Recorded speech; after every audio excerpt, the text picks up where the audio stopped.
হাই everyone, এটা নতুন ব্লগলৈ স্বাগতম জনাইছোঁ। আজি ছানডে হয় আৰু ৰাতিপুৱাই ব্লগটো আৰম্ভ কৰিছোঁ। আশা কৰিছোঁ ব্লগটো চাব। আৰু এতিয়া প্ৰায় 10:30মান বাজিছে। ভাবিছোঁ ৰাতিপুৱাই ব্লগটো আৰম্ভ কৰোঁ আৰু ভাবিছোঁ আজিৰ পৰা যোৱা সপ্তাহৰ পৰাই ভাবিছিলোঁ মনত যে ৰবিবাৰে এটলিষ্ট লং ভিডিঅ' এটা বনাবলৈ চেষ্টা কৰিম। সপ্তাহত এটা হ'লেও লং ভিডিঅ' দিলে চাই ভাল লাগে, সেয়াই নিজৰ ভাল লাগে আৰু চোৱাটো আপোনালোকৰ কথা। সেইকাৰণে ভাবিছোঁ পাৰোঁ যদি যিমান দূৰ পাৰোঁ ৰবিবাৰে এটা দীঘল ব্লগ বনাবলৈ চেষ্টা কৰি যাম। আৰু এতিয়া জাষ্ট ব্ৰেকফাষ্ট কৰি আজৰি হ'লোঁ। ইহঁতে কেতিয়াবাই কৰিলে, এতিয়া ড্ৰয়িং ক্লাছ গ'ল। মই ভাবিছিলোঁ কাম চামখিনি কৰি মেলি তেতিয়া ব্ৰেকফাষ্ট কৰিলোঁ। আৰু আশা কৰোঁ আপোনালোক ভালে আছে, সকলোৱে ভালে থকাটোৱে কামনা কৰোঁ। আমিও ভালে আছোঁ গোটেইবিলাকে। তথাপিতো ইমান এই যে ফাগুনৰ মাহটো, মানুহে কয় ফাগুন বহুত ভাল লাগে, ফাগুন ভাল লাগে। নাজানো গাটো ভালে থাকিলেও কিহৰ কাৰণে একদম মনটো বেয়া লাগি থাকে মোৰ। ফাগুন আৰু চ'ত এই দুটা মাহ মোৰ কাৰণে নাজানো মানুহে কিয় ভাল পায়। মই নিজকে কিবা এটা জানো, গাটোৱে বেয়া লাগিছে, মনটোৱে বেয়া লাগিছে, মই নিজে গম নাপাওঁ। ঠিক তেনেকুৱা ধৰণৰ লাগি থাকে। এই দুটা মাহ মোৰ এনেকেই যাব। যেতিয়াৰে পৰা জনা হৈছোঁ তেতিয়াৰে পৰা এই ফিলিংছটো আহি থাকে। আৰু সেইকাৰণেও ক'তো কাৰো লগত যোৱা মেলা সেইবিলাক কৰি মোৰ ভাল নালাগে। ঘৰত থাকিও এটলিষ্ট ভাল নালাগে। বাহিৰত গ'লেও সেই শুকান পৰিৱেশ, যিহেতু ফাগুন এতিয়া আৰম্ভ হ'লে। বাকী যি নহওক আৰু মন গা বেয়া লাগিলেওতো আৰু চলাই দিবই লাগিব। সিহঁতে থাকিলে কেতিয়াবা অলপমান ভাল লাগে, কিন্তু অকলে থকা সময়খিনি যে আৰু মই এই কেইদিন কেনেকৈ পাৰ কৰোঁ মই নিজেহে গম পাওঁ।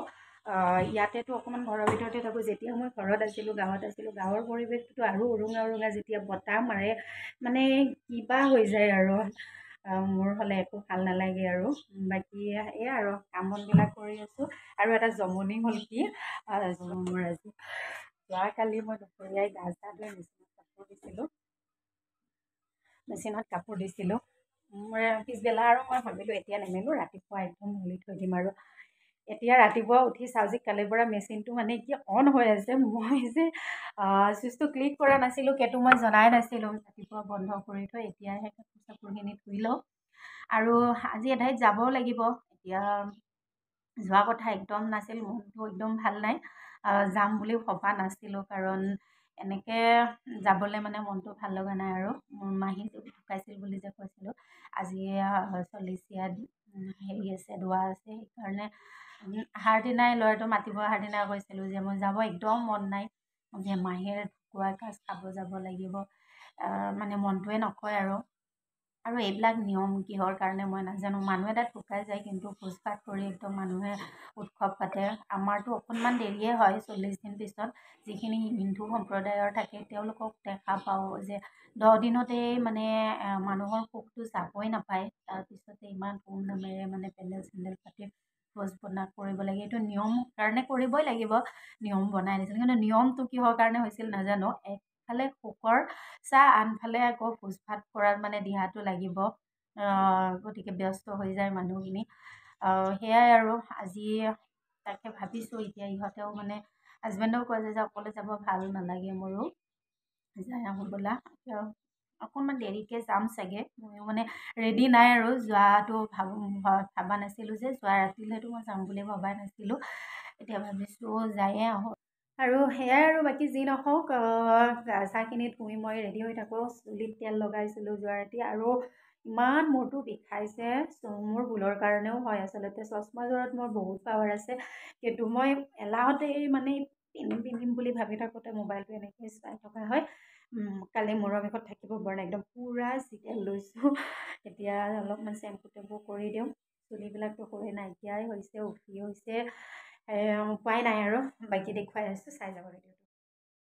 আৰু মই ঘৰত ভিডিঅ' নবনাই একদম মাহীহঁতৰ ঘৰ আহিহে ভিডিঅ' বনাইছোঁ। আৰু তাৰপিছত আহি এনেকৈ বহি আছিলোঁ। সকলোৰে মনবিলাক বহুত বেয়া। এয়া মাহী, মা, তাৰপিছত এগৰাকী মাহী, কাৰণ 4জনী ভনীয়েক আছিলে, আজি 3জনী। 4জনীৰ মাজৰ এজনীৰ আজি দোৱা, গতিকে মনটোতো বেয়া লাগিবয়ে। তাৰপিছত আৰু সকলোৱে দোৱা চোৱা কৰি পেলাই ভাত পানী খাই আজৰি হ'লোঁ। আৰু মই মাহীৰ ঘৰটো অলপমান এনেকৈ ৰাখি থৈ দিছোঁ, কেতিয়াবা মন গ'লে চাব পাৰিম। এইখিনি কাপোৰ মাহীয়ে যিখিনি ব্যৱহাৰ কৰিছিল, তাৰে এটা এই ল'ৰাজনে মাহীৰ ল'ৰাটোৱে ধুনীয়াকৈ তাৰ ৰুমটোতে এনেকৈ হেংগাৰত থৈ দিছে যাতে সি মাকৰ অনুভৱটো তাতেই বিচাৰি পায়। কাৰণ নতুন কাপোৰো সি ৰখা নাই, যিটো মানে পিন্ধি আছিলে সেইটোহে ৰাখি থৈ দিছে। যিহেতু কাপোৰ কানিবিলাক ৰাখিব নাপায়, চব বিলাই দিছে, এটা এটলিষ্ট হাৱাই চেণ্ডেলযোৰো ৰাখি থৈ দিছে। আৰু গোটেই ঘৰখনে এতিয়া খেলি মেলি, যিহেতু প্ৰায় 2 মাহ মানে হ'ল যেতিয়াৰ পৰা হস্পিটেলত আছিল। এতিয়া সিহঁত দুটাই যিমান পাৰে চম্ভালি ৰাখিছে, কিন্তু মাহীয়ে সজাই ৰখা ঘৰখন সেনেকৈ ৰাখিবলৈ চেষ্টা কৰিছে। আৰু এয়া সি ফটো চটোও ধুনীয়াকৈ আঁৰি ৰাখিছে। মাকৰ মৰম কেতিয়াও মাকৰ ঠাইখন কোনেও পূৰাব নোৱাৰে। ল'ৰা ছোৱালীয়েহে সেইখিনি অভাৱ বেছিকৈ অনুভৱ কৰে, আৰু ল'ৰাটো যিহেতু অকলে থাকে মহাৰ লগত, তাৰ বেছি অনুভৱ হয়। আৰু সেই দিনটো যাতে অতি সোনকালে সকলোৰে জীৱনত নাহক, ইমান কম বয়সতে, সেইটোৱে আল্লাহৰ ওচৰত দোৱা কৰিছোঁ। ভাত পানী খাই ওচৰতে, মাহীৰ ওচৰতে মানে মাজাৰ আছে আমাৰ সেইটো ফালৰ মানুহৰ, সকলোৱে বহুত মানে বগুলা বাবাৰ মাজাৰ বুলি কয়। এই মাজাৰতে বহুত মহত্ব আছে, সকলোৱে মানে। তাকে আমিও এপাক আহিলোঁ। 20 তাৰিখে প্ৰতি বছৰে উৰুজ পাতে ইয়াতে, পেণ্ডেল চেণ্ডেলো পাতিছে, অলপ দোৱা কৰি গ'লোঁ। আমি যিহেতু নাহোঁ, আগতে বহুত ডাঙৰ বিল্ডিং নাছিলে, এতিয়া বহুতখিনি উন্নত হ'ল। আৰু মাজাৰত দোৱা কৰি মেলি আহিলোঁ এতিয়া মামাহঁতৰ ঘৰত। মাহীক যিহেতু গাঁৱতে বিয়া দিছিলে, অলপ দূৰত মামাহঁতৰ ঘৰ। মামাহঁতৰলৈ গৈ আছোঁ, টমটমত উঠি মাহীহঁতে লৈ আহিছিলে, গতিকে আহিলোঁ। আৰু এইখন ঘৰৰ লগত মোৰ বহুতো স্মৃতি জড়িত হৈ আছে, কাৰণ মই ইয়াতে প্ৰায় 8 বছৰ পাৰ কৰিছোঁ। ক্লাছ 8ৰ পৰাই মোৰ বিয়াৰ আগৰ মুহূৰ্তলৈকে 10 দিন আগতহে মই ঘৰলৈ গৈছিলোঁ বিয়াৰ কাৰণে। গতিকে এইখন ঘৰৰ লগত মোৰ বহুতো যৌৱন, মোৰ কৈশোৰ সকলো জড়িত হৈ আছে, পাহৰিব কেতিয়াও নোৱাৰোঁ। সেইকাৰণে মোৰ মাহীহঁতৰ লগত, মামাহঁতৰ লগত এটাচটো অলপ বেছি। কাৰণ সকলোৰে মাহী মামাৰ লগত যিটো পৰিৱেশ, সেইটো সকলোৰে একেই নহয়। গতিকে মোৰ অকণমান বেলেগ, যিহেতু মই জনা হোৱা বয়সটো ইয়াতেই পাৰ কৰিছিলোঁ, এইটো ৰুমতে বহুত বছৰ থাকিলোঁ। এতিয়া মামীহঁত থাকে, গতিকে পৰিৱেশটো অলপমান আগতকৈ বহুত বেলেগ হৈছে। সময়ে মানুহক যলৈ লৈ নাযাওক কিয়, স্মৃতি কেতিয়াও ক'তো ৰৈ নাযায়, লগত সদায় থাকিব। আহিয়ে মানে আগফাল পিছফাল চাৰিওফালে চাইছোঁ, কাৰণ স্মৃতিবোৰ সদায় নিজৰ লগতে থাকে ন। অলপমান আগতকৈ খেলি মেলি হৈছে, তথাপিতো মানুহে বাধ্য হয় কেতিয়াবা সময়ৰ লগত, পৰিস্থিতিৰ লগত। তাৰপিছত বাৰীখনত যে আহিলোঁ এবাৰ চাবলৈ, কি আছে কি নাই, লৈ যাওঁ বোলো। আহি প্ৰথমে দেখিছোঁ গোবৰখিনি, গোবৰে লৈ লৈছোঁ অলপ। আৰু এইখন মানে মামাহঁতৰ বাৰীখন বহুত ডাঙৰ হয়, প্ৰায় 3 বিঘামানৰ মাটি, চম্ভালি ৰখাটো বহুত টান হয়। কিন্তু মামাই ক'লে যে এতিয়া একো নাই, চব শেষ হৈছে, কৰ্দৈয়ে লাগি আছে, সেইখিনি কৰ্দৈকে পাৰি ল'লোঁ। কাৰণ খাবলৈ বহুত ধুনীয়া, টেঙা বোলা কোনো বস্তুৱেই নাই, আমাৰ ইহঁতেও খাই ভাল পায়। তাকে কৰ্দৈ কেইটামানকে ছিঙি আনিলোঁ। তাৰপিছত ডাঙৰ মামাহঁতৰ ঘৰত গ'লোঁ, ডাঙৰ মামাহঁতৰ ঘৰতো শাক চাক আছিলে, তাকে অকণমান উঠাই লৈ পেলাই আহিলোঁ। এয়া এনেকেই আজি দিনটো পাৰ কৰিলোঁ। হেল্ল' এভৰিৱান, ঘূৰি মেলি আহিলোঁ, ঘৰ আহি পালোঁহি। এতিয়া প্ৰায় 6:30মানতে আহি পালোঁ।